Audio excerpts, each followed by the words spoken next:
You send 3 men ashore to ask a simple question. Where are we?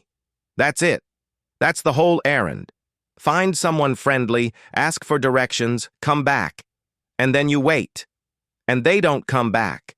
There's no scream, no fight, no monster dragging them off. The beach is quiet, the weather's nice, and somewhere past the tree line, your 3 best men have simply stopped caring that you exist. This happens just a few days before that cave with the one-eyed giant, and honestly, it's the stranger of the two. Here's how they got there. Odysseus and his fleet had just left Troy, and they were about 10 days from home. 10 days. Then they round a cape called Malaya, and a storm grabs them. Not a normal storm, a 9-day storm that shoves them completely off the map, past every place any Greek sailor had ever heard of. When they finally see land again, nobody on those ships has any idea what country they're looking at. So they beach the boats, fill the water jars, and Odysseus picks 3 men to go make contact. And the locals are lovely. That's the problem. The people who live here don't attack the scouts. They don't rob them.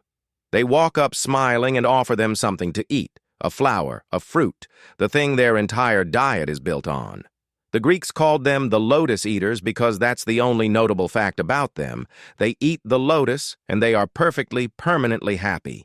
So the 3 sailors are polite. They accept the snack, and the moment they taste it, something switches off. Not their minds. They can still walk, still talk. What switches off is wanting.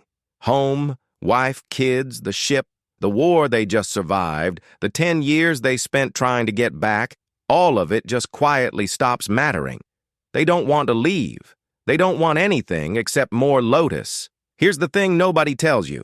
This is, as far as we know, the oldest description of addiction in Western literature. Nearly 3,000 years ago, Homer sat down and described a substance that doesn't hurt you, doesn't fight you, and doesn't have to. It just removes the part of you that wants to go home. And people have been trying to identify that plant ever since. Herodotus, the Greek historian, wrote about the Lotus-Eaters like they were a real North African people. Modern guesses include the jujube, a real sweet fruit that grows in Libya and gets brewed into wine, the date palm, and the blue Egyptian water lily, which actually is mildly narcotic and shows up all over Egyptian art. 2,500 years of scholars, and the honest answer is, we still don't know. What we do know is what Odysseus did about it, and it's brutal. He goes ashore himself, finds his men blissed out among their new friends, and he doesn't argue with them. There's no point. You can't reason someone out of not wanting anything. So he grabs them. He physically drags 3 grown men down the beach while they cry and beg to stay, throws them into the ship, and ties them under the rowing benches. Then he orders every other man to get on board and row now, before anyone else gets offered lunch. And that's the whole adventure. No monster. No battle. Nobody dies. Odysseus loses exactly 0 men, and it might be the closest he ever came to losing all of them. So the next time you tell yourself you're going to look at your phone for 1 minute, and you look up and it's dark outside, and you've eaten nothing and the day is just gone, remember those 3 sailors on the beach.